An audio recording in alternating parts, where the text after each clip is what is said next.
The entity known as Nigeria was created in 1914 by the colonial masters when the northern and southern protectorates were merged by the first Governor-General of the colony and Protectorate of Nigeria, Sir Frederick Lugard.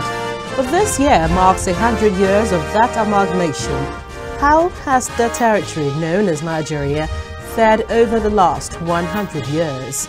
My guest is a professor of political science and the executive director of the Ken Namani Center for Leadership and Development.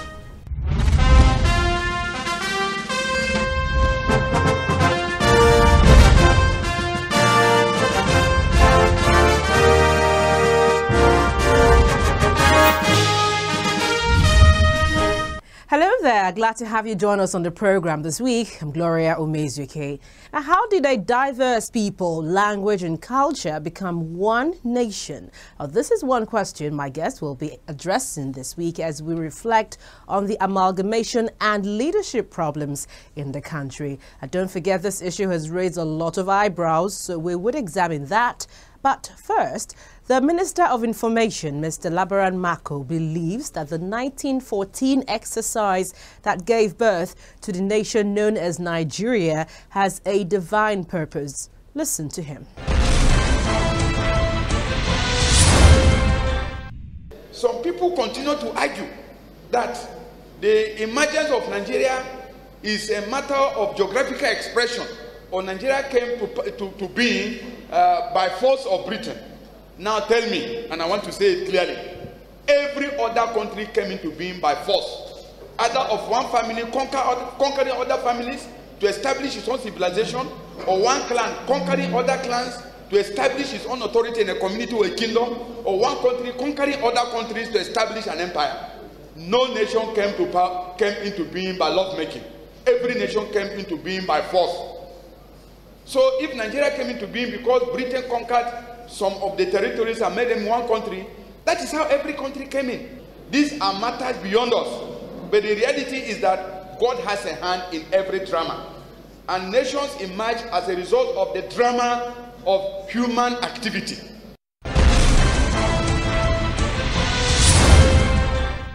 I'm being joined on the program by the Executive Director of the Ken Namani Center for Leadership and Development, and we speak all about the Centenary celebration.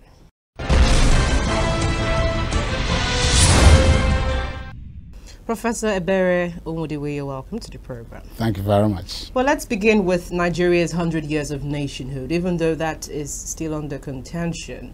What really is your own view of our journey so far?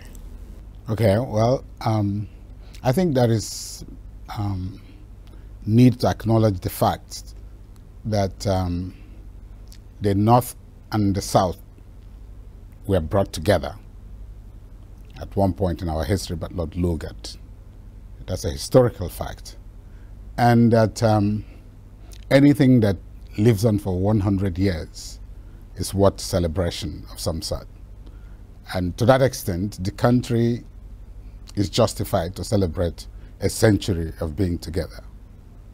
But amalgamation that took place was a fusion of administrations. And anybody can do that. It's not that big deal to bring two administrations together as such. But what is important in my view is the amalgamation of Nigerian peoples rather than administration, which is implied by the amalgamation of northern and southern administrations under Lugard. While that was, as I said, easy to make successful, it has not been so. That success cannot spill over to the amalgamation of Nigerian peoples to create a truly Nigerianized community. Well, many people say that the legality of the amalgamation has expired. Is that true? Well, I'm not a historian. I can't say if it is absolutely true or not. But what I do know is that the most important question is the amalgamation of the peoples. And in that we have had a total failure. We have had a very, very deep failure in creating the coming together of Nigerians from all parts of the amalgamated. Even though we've spent 100 years, according to them now. Now, let me bring you to this comment made recently by the governor of Lagos State, Governor Fashola. He said, but as far as Centenary is concerned, Nigeria was born an independent sovereign country on October 1, 1960. And he said perhaps Nigeria was conceived in 1914. As we race towards this, it is important not to distort history. Is this a distortion? Well, it's not a distortion because the two things did take place as historical realities. We did have our independence declaration, and as, with respect to Fashola, the governor's statement, that is true, that's when Nigeria as an independent nation took place. But it was a process. It was a process that started with imperialism, and that imperialism translated into colonialism. And it was under that colonial situation that we got our independence. The amalgamation was not the same thing as the colonial period. And so our own founding fathers fought to become independent from colonialism. And I think that they failed us while battling over the issues of amalgamation that threw up colonialism, that produced the contestations by those founding fathers that didn't pay any particular attention in creating one people, in creating a nation. We don't have a Nigerian nation because a nation is a reference to a people. What we have is a country, is a territorial expression, and that territorial expression may be what is causing the confusion that is going on now. All right, because it's important to understand where we are, find our bearing, in as regards this celebration, the proposed celebration. Because we have another comment. Someone also said, if anything, only a day of sober reflection should be observed, with all Nigerians pondering their journey to where the nation is and what they should do to turn things around. And he said, no celebration, no public fanfare. That's a little extreme, but I'd like to really hear your comment, because he also says government officials at all levels with their heads in their hands, should spend even more time meditating on their failure, to the nation and seek restitution. Yes. How much of this do you believe? Well, I mean, I believe there's been a great failure in the project Nigeria. And that failure has been the inability of our leaders since independence to actually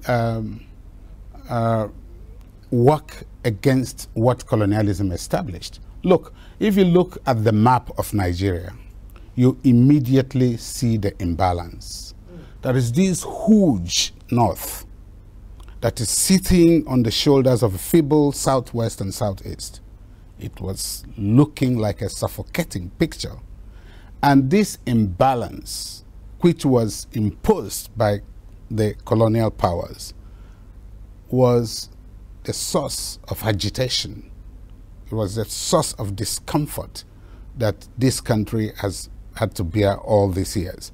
And none of our leaders, whether it was Ahmadu Bello, Azikiwe, Awolowo, these great three who had their own merits, none of them did anything to correct that imbalance until the war happened. It was that war which forced the federal side to create states, 12 states, equally distributed between South and North, 6 each.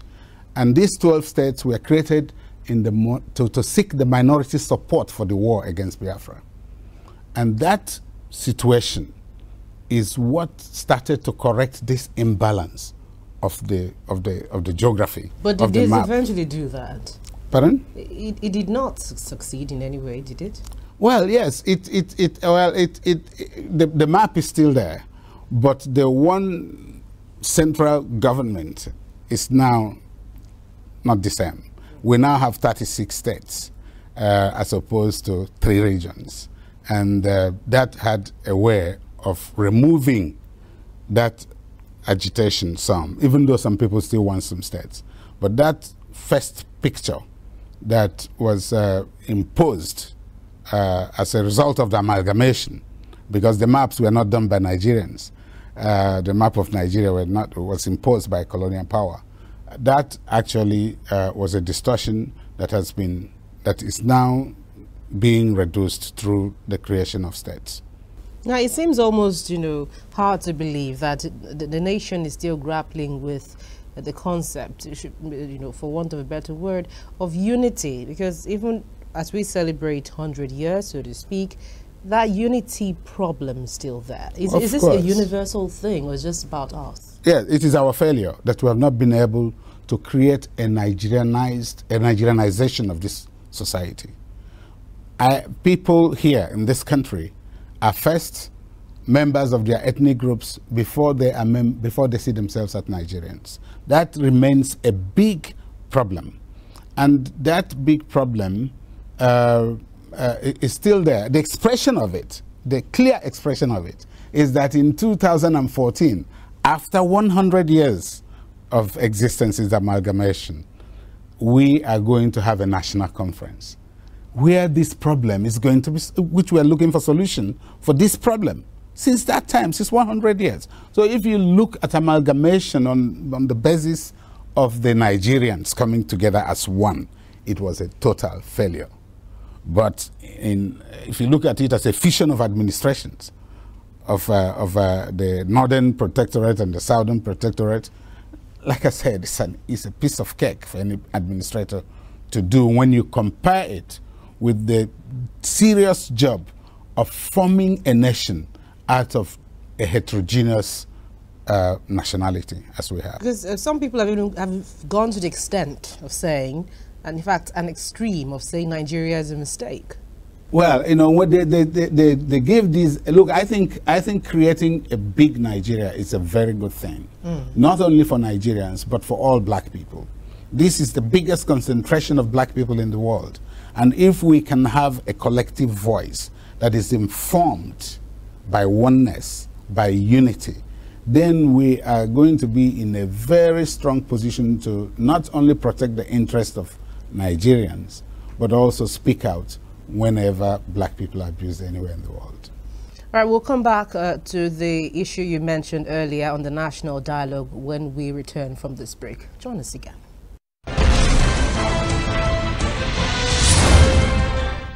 Today, we are not just celebrating a new year, but we are celebrating a special new year. A new year that Nigeria, modern Nigeria, is 100 years. And we use this period to begin to think what will be Nigeria in the next 100 years. Not just to celebrate 100 years of the amalgamation of Northern Protectorate and Southern Protectorate to make the modern Nigeria, but what will be the future of our children, our grandchildren, in the next 100 years.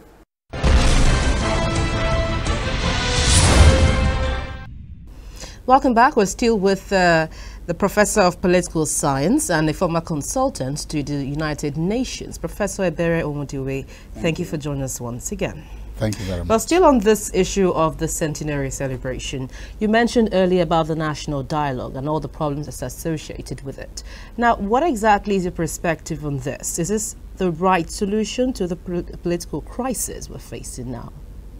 Well, I think it's really brilliant to make the people talk if they have problems, if they have issues to be resolved, to bring them to the table and have them speak to those issues until they reach a solution. But how much faith do you have in this proposed dialogue? Well, I think it does have the support of the government, of our current government.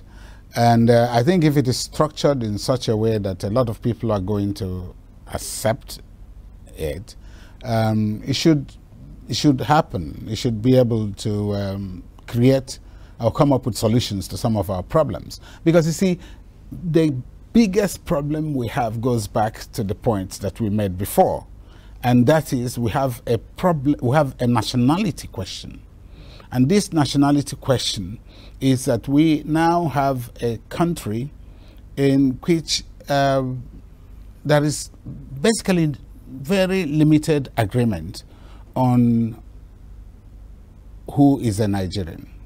In the sense, of course, we know who is a Nigerian by passport and so on, but on the Nigerianness in all of us. And if we can, for instance, take the issue of this indigeneity problem. Look, if we can amend, if they reach in a talk, go to the table and agree to amend the Constitution, even if not writing a brand new one, so that everything that makes every person feel uncomfortable. Look, if I go to a state, how long does it take me to become a citizen of that state? And if I'm a Nigerian and I come to, if I come from Imo State, and I go to Lagos State, and there in Lagos, I will never have a full right of a Lagosian for as long as I live. Why would I see myself as a Nigerian first? But if we can now go to our constitution and amend it, and every place we have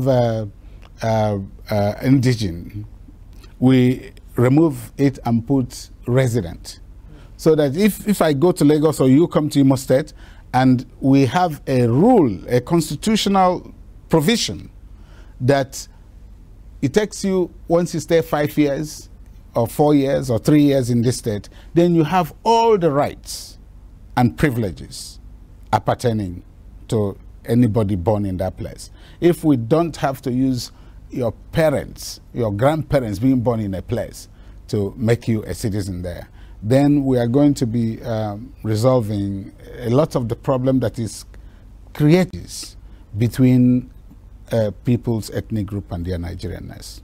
Let's understand now, because this national dialogue, sometimes many people say that they have absolutely no faith in it. It just might go down the same way others have gone. And of course, the implementation problem we are facing in the country could just, impede on certain, the goodwill of the people, yes, so to speak. So why go ahead with something like this? Well, the people have a good reason to say everything you have said, to take that position, because we do have a record of not implementing, yes, recommendations that have been made by committees that we have appointed. And it is not limited to this government. It's something that has been going on for a long time.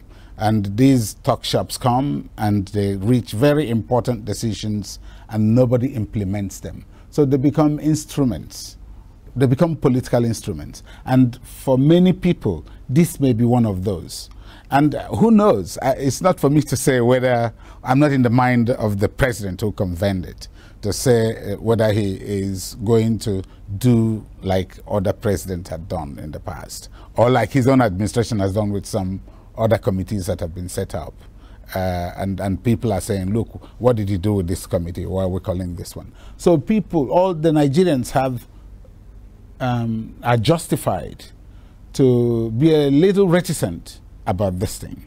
But I think that this country needs to, first, our ethnic groups need to come together, or their representatives, is what I mean, come together to take part in a dialogue that will eventually have the force of law. Because if we have a dialogue that doesn't have the force of law, it's rubbish. You know something, our leadership style, leadership system, so to speak, really buttresses this fact and the views of people that this might not, see the light of the day. Well, so what really is your own perspective on how our leadership style, how it should be? Well, I really think that a lot of our problem, and this is like a broken record, is that's leadership issue in the problems that we're facing in this country. We need courageous leadership. It is not easy to unite a country because you have to make a lot of personal sacrifice to be able to do that. So we need a leadership that is characterized by integrity and courage. And you have that courage, then you can take positions that is against your own ethnic group in order to come to a consensus that will move the country forward. We need such leaders that will demonstrate high profiles and courage. You know, when you talk about broken record, I had to heave a silent sigh of whatever it is, because really we have so many broken records. We have a lot of them. And of course, and looking at the security situation, it doesn't give much hope that this would not be tampered with. What do you think? Yeah, well, you know, I think a lot of our problems, their sources can be identified. It is not enough to use force alone to take care of these security problems, or to use butter alone to do it. You know, I mean, you really need to go to the root of it. And the root of it is very, very important. The root of it goes to all these ethnic issues that we're talking about. It goes to the issues of injustice in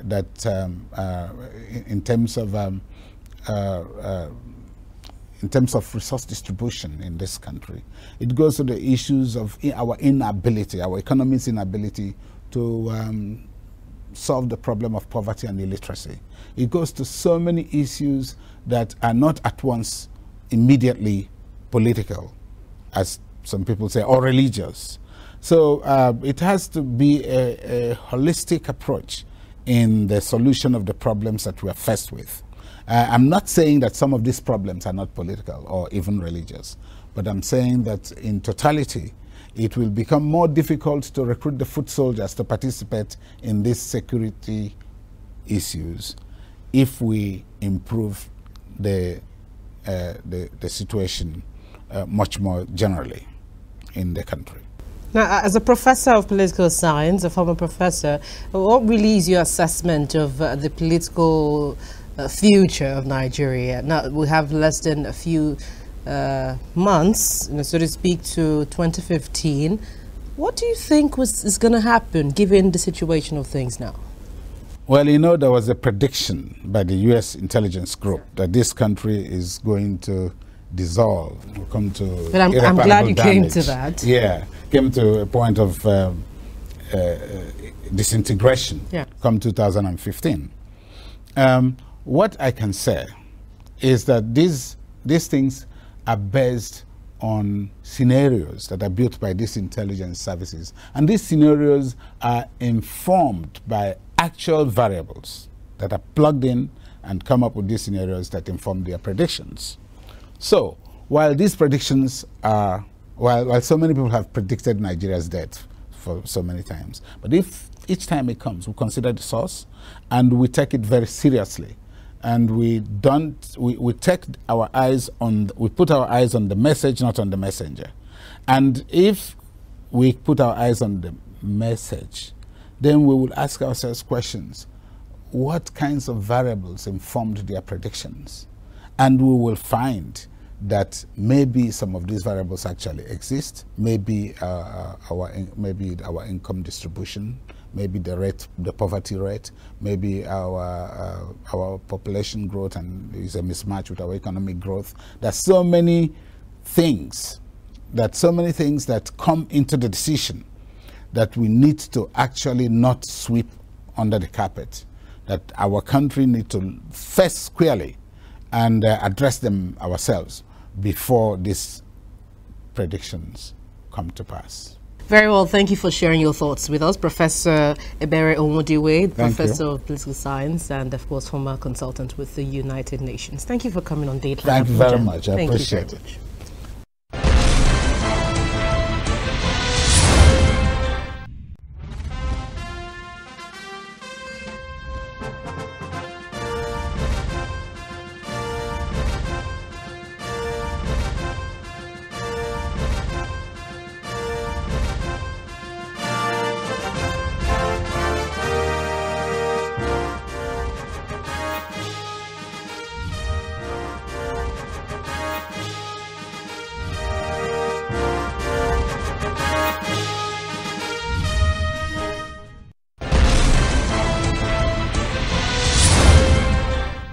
Well, we have tried to exhaust matters concerning Nigeria's centenary celebration, but of course, this is one subject that continues. Share your views and comments via the address and Twitter handle right on your screen. Thank you so much for being a part of this. I'm Gloria Umezuki. See you again.